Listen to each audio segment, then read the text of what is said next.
میری بیوی بڑی نیک اور تہجد گزار تھی۔ وہ ہر سال پورے روزے رکھتی اور عید سے ایک روز پہلے یعنی آخری روزے والے دن سارا دن عبادت کرتی۔ اس کے پاس کوئی خاص وظیفہ تھا جسے وہ سارا دن پڑھتی اور اس کی برکت سے افطاری کے وقت یا عید والے دن ہمارے گھر کوئی انجان آدمی آتا اور پیسوں سے بھرا تھیلا دے جاتا۔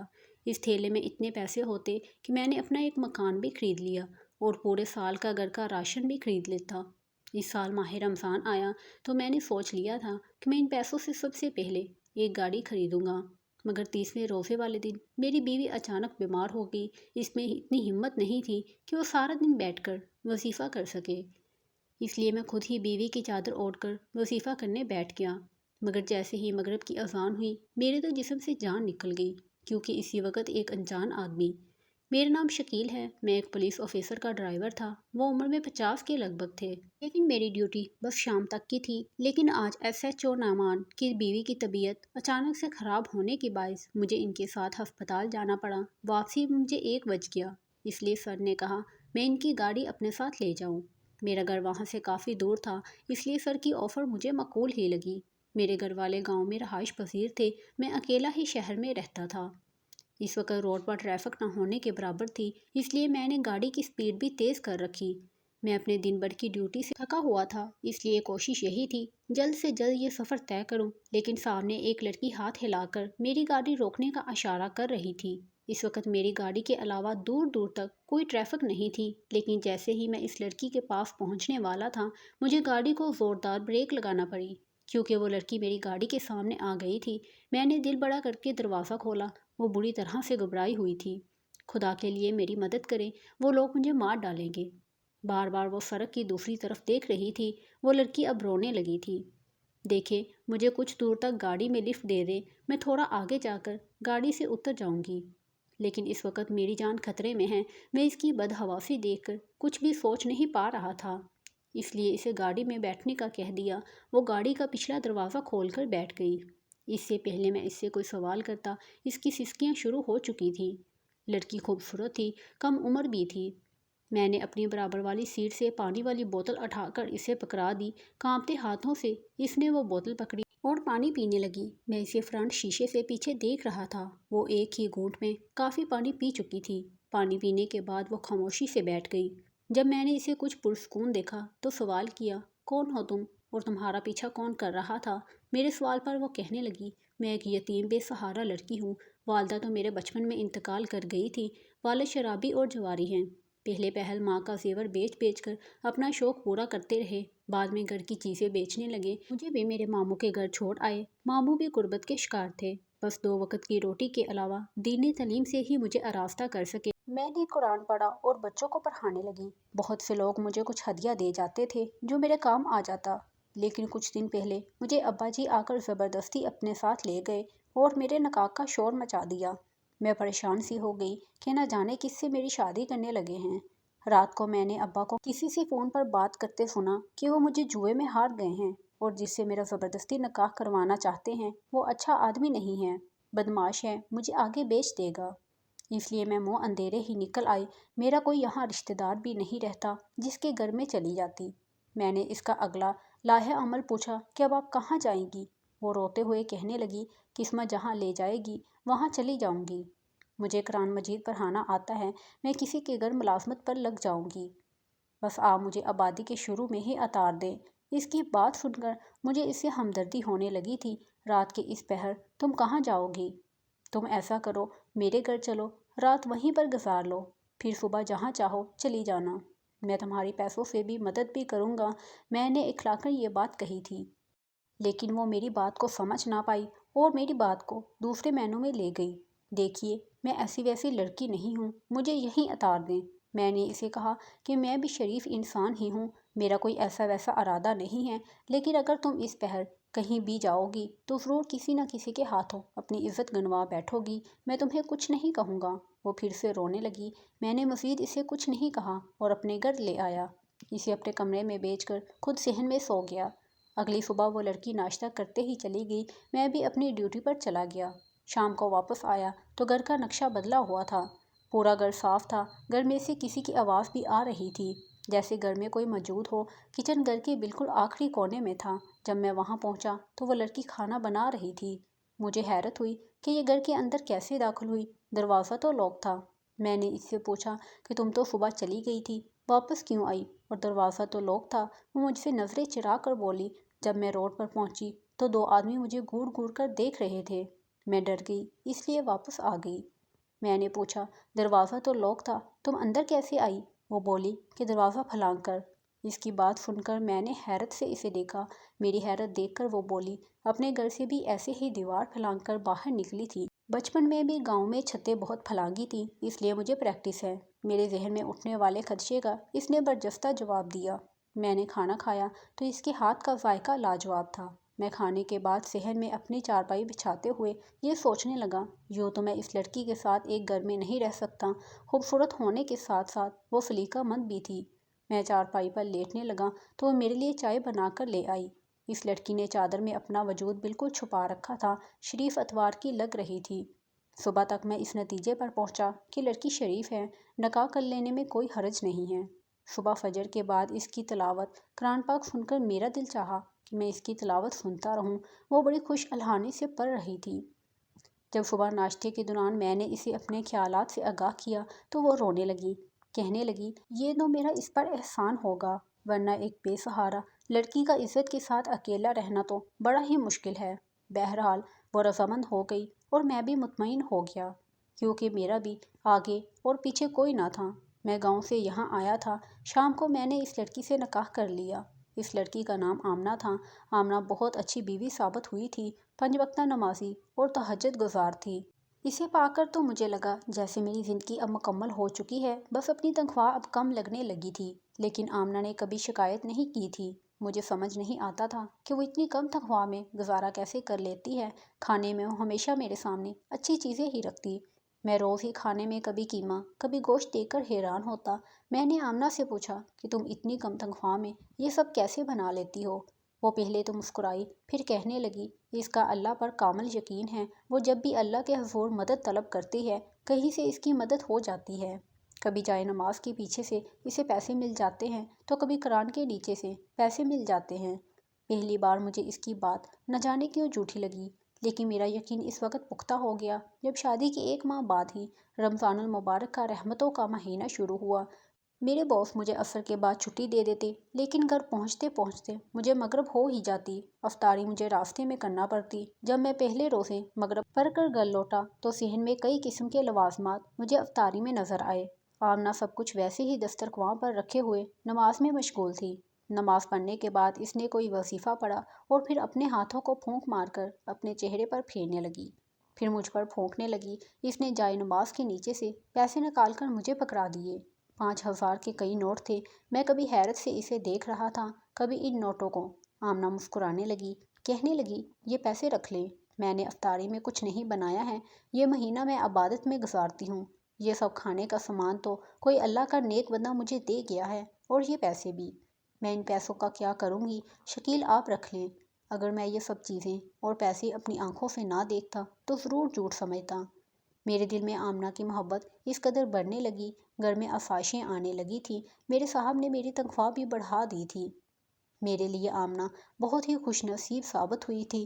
میری محبت اس کے لیے دن بدن بڑھنے لگی تھی۔ بدلے میں وہ بھی میرا بہت خیال رکھتی تھی۔ میں نے بھی کبھی اس کو شکایت کا موقع نہیں دیا تھا۔ میں نے آمنہ سے کہا کہ وہ دعا کرے کہ اللہ تعالیٰ مجھے اتنے پیسے دے کہ میں اپنا گھر خرید سکوں۔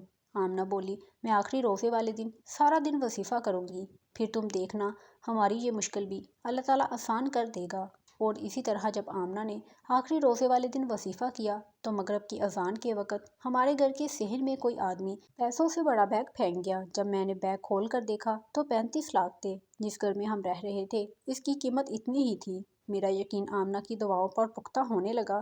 میں نے پہلی فرصت میں گھر خرید لیا۔ خود آمنہ سادے سے لباس میں رہتی، زیادہ تر آنکھیں بند کیے وظائف کرتی رہتی۔ SHO نعمان صاحب آج کل پریشان رہنے لگے تھے، کیونکہ ایک دشمن ملک کا گروہ ہمارے ملک میں نشے کی اسمگلنگ کر رہا تھا۔ انہیں کچھ شہادتیں موصول ہو چکی تھیں، اس لیے وہ چند دنوں میں اس گروہ پر حملہ کرنے والے تھے۔ میرے صاحب اپنے ملک کی خاطر اپنی جان تک دے سکتے تھے۔ لیکن پچھلی بار ان کا آپریشن ناکام گیا تھا۔ اس گروہ کے لوگ موقع پر ہی فرار ہو گئے تھے، اس لیے نعمان صاحب پریشان تھے۔ میں نے آمنہ سے کہا وہ دعا کرے کہ آپریشن اس بار کامیاب رہے، اور یہ بھی کہ میں ان کے ساتھ جا رہا ہوں کیونکہ نعمان صاحب نے اس بار اپنے آپریشن میں مجھے بھی شامل کیا تھا۔ اس لیے میں نے آمنہ کو ہدایت کی کہ وہ گھر کا دروازہ رات کو اچھی طرح سے بند کر کے سوئے۔ آمنہ میرے لیے بہت فکر مند رہتی، بار بار مجھ پر آیت الکرسی پڑھ کر پھونکنے لگی۔ اس کی یہی فکر مجھے اس کی طرف ہر درجہ مائل کرنے لگی تھی۔ سر نعمان کے پاس پکی خبر تھی کہ وہاں اسمگلنگ ہو رہی ہے۔ ہم لوگ وقت مقررہ پر وہاں پہنچے تھے جس جگہ کی نشاندہی کی گئی تھی۔ سر نے دشمنوں کا چاروں طرف سے گھیرا لے لیا تھا۔ اس سے پہلے کہ سر ان پر حملہ کرتے، انہوں نے سر کی ٹیم پر حملہ کر دیا۔ سر اس میں زخمی ہو گئے، ان کے بازو پر گولی لگی تھی۔ وہ دشمن لوگ بھاگ گئے، یہ مشن بری طرح فیل ہو گیا تھا۔ بس شکر کہ سر کی جان بچ گئی۔ سر کو فوری طور پر ہسپتال پہنچایا گیا، بہت سے اہلکار بھی وہاں پہنچ گئے۔ سننے میں یہی آیا کہ عین وقت پر منجری ہوئی ہے۔ میں رات بھر سر کے پاس ہی بیٹھا رہا۔ سر کو سنبھالنے میں میرے کپڑوں پر بھی خون لگ گیا تھا۔ صبح جب میں گھر پہنچا تو آمنہ مجھے یوں خون سے رنگی شرٹ میں دیکھ کر فکر مندی سے پوچھنے لگی۔ میں نے کہا میں تو ٹھیک ہوں، بس سر کو گولی لگ گئی ہے، لیکن وہ بھی خطرے سے باہر ہیں۔ آمنہ یہ سن کر ایک دم چپ ہو گئی، پھر کہنے لگی چلو شکر ہے سر کی جان بچ گئی۔ میں نے کہا ہاں یہ تو اللہ کا کرم ہو گیا۔ چند ماہ یوں ہی گزر گئے، پھر مجھے یہ خوشخبری بھی مل گئی کہ میں باپ بننے والا ہوں۔ آمنہ یہ سن کر کچھ چپ سی ہو گئی، لیکن میری خوشی قابل دید تھی۔ لیکن اس کا اترا ہوا چہرہ دیکھ کر میں نے اس سے وجہ پوچھی، تب وہ کہنے لگی اسے اپنی والدہ کا وقت سوچ کر ڈر لگنے لگا ہے کہ کہیں وہ بھی ماں بنتے ہوئے مر نہ جائے۔ میں نے اسے تسلی دی کہ پریشان نہ ہو۔ اب میں آمنہ کا بہت خیال رکھنے لگا۔ جیسے جیسے وقت گزرتا رہا تھا وہ گمسم سی رہنے لگی۔ میں نے اسے کہا تم اللہ کی نیک بندی ہو، تمہارا اللہ پر یقین اتنا پختہ ہے، پھر کیوں گھبرا رہی ہو؟ اللہ تعالیٰ سے مدد مانگتی ہو، اللہ تعالیٰ فوراً تمہاری دعا سن لیتے ہیں۔ آمنہ میری باتوں سے مطمئن ہو گئی۔ پھر دیکھتے ہی دیکھتے 8 ماہ گزر گئے۔ ماہ رمضان کا مہینہ آ چکا تھا اور عید کے فوری بعد میرے گھر میں بھی ایک ننھا منھا سا مہمان آنے والا تھا۔ ان دنوں کی خوشی سے میرے پیر زمین پر نہیں ٹک رہے تھے۔ میں نے بچے کی خوب ساری شاپنگ کی۔ ڈاکٹر نے بتایا کہ آپریشن کرنا پڑے گا۔ میرے پاس آپریشن کے پیسے نہیں تھے، پھر میں نے قسطوں پر گاڑی بھی بک کروا لی۔ مجھے یہی لگا تھا اس بار بھی آمنہ وظیفہ کرے گی تو ہمارے پاس پیسے آئیں گے تو میں گاڑی کی قسطیں بھر دوں گا۔ لیکن آمنہ اس بار بیمار رہنے لگی، روزے بھی نہیں رکھ سکتی تھی، اور اب ایک نیا خرچہ آپریشن کا تھا۔ اس لیے میں رات بھر یہ سوچتا رہا کہ اب کیا کروں۔ بس مجھے ایک یہی ترکیب سوجی کہ میں ہی اس بار اللہ تعالیٰ سے مدد مانگتا ہوں۔ آمنہ کی نیک نامی پورے محلے میں مشہور ہے، جو بھی آدمی اس کی مدد رمضان میں کرتا ہے وہ اب بھی کر دے گا۔ اگر میں آمنہ کی چادر اوڑھ کر صحن میں بیٹھ جاؤں تو میری مدد بھی ضرور ہو جائے گی۔ انہیں کیا پتا کہ چادر کے اندر کون بیٹھا ہے، انہیں تو مدد ہی کرنی ہے۔ میں نے ایسا ہی کیا۔ 30ویں روزے والے دن میں نے کام سے چھٹی کی اور وظیفہ کرنے لگا۔ میں نے اس وقت صحن کا دروازہ کھول دیا تھا اور آمنہ کو نیند والی دوائی کھلا کر سلا دیا، اور اس کے کمرے کا دروازہ بھی بند کر دیا۔ آمنہ سو رہی تھی، مجھے پوری تسلی تھی کہ میرا کام آسانی ہو جائے گا۔ میں آمنہ کی چادر اوڑھ کر وظیفہ کرنے لگا۔ مغرب کی اذان سے کچھ دیر پہلے 2 مرد میرے گھر میں داخل ہو گئے۔ وہ میرے پاس بیٹھ کے میں انہیں بآسانی دیکھ سکتا تھا، لیکن میں نے چہرے پر پردہ ڈال رکھا تھا، اس لیے وہ مجھے پہچان نہیں پائے۔ اور ایک مرد نے شاپر میرے پاس رکھ دیا جس میں افطاری کا سامان تھا۔ دوسروں نے پیسے والا تھیلا میرے سامنے رکھ دیا۔ اس کے بعد جو باتیں انہوں نے مجھے آمنہ سمجھ کر کہیں، میرے تو پیروں تلے زمین نکل گئی۔ ان کے جانے کے بعد کچھ پل تو میں اپنی جگہ سے ہل بھی نہیں سکا۔ آمنہ کی حقیقت مجھ پر آشکار ہو چکی تھی۔ سب سے پہلے تو مجھے خود پر غصہ آ رہا تھا کہ کس طرح میں اس کے ساتھ شادی کا بندھن باندھ چکا تھا، کتنی بڑی سازش ہوئی تھی میرے ساتھ۔ پھر آمنہ کی حالت دیکھ کر مجھے خود پر رونا آیا۔ وہ میرے بچے کی ماں بننے والی تھی۔ میرا جی چاہا کہ میں اپنے بالوں کو نوچ لوں۔ میں کیا کر بیٹھا تھا، مجھ سے انجانے میں کتنا بڑا جرم سرزد ہوا تھا۔ اس سے پہلے کہ آمنہ نامی وہ عورت اپنے ناپاک ارادوں میں کامیاب ہوتی، میں نے اپنا موبائل اٹھایا اور سر نعمان کو فون کر دیا۔ آدھے گھنٹے کے اندر اندر پولیس میرے گھر کے باہر کھڑی تھی۔ میں صحن میں رکھی چارپائی پر بے جان بت بنا بیٹھا تھا۔ سر نعمان کے ساتھ لیڈیز پولیس بھی موجود تھی۔ میری آنکھوں میں آنسوؤں کی سطح بلند ہوئی، دل کی حالت بہت بری تھی۔ میں نے آمنہ کو دل و جان سے چاہا تھا، مگر اس نے مجھے کتنا بڑا دھوکہ دیا تھا۔ لیڈیز پولیس اب کمرے کی جانب بڑھنے لگی تھی۔ سر مجھے رنجیدہ دیکھ کر میرے پاس بیٹھ گئے تھے۔ وہ جانتے تھے کہ مجھے اپنی بیوی کتنی عزیز تھی، میں اپنے بچے کا سن کر کتنا خوش تھا۔ میرا ہنستا بستا گھر برباد ہو گیا تھا۔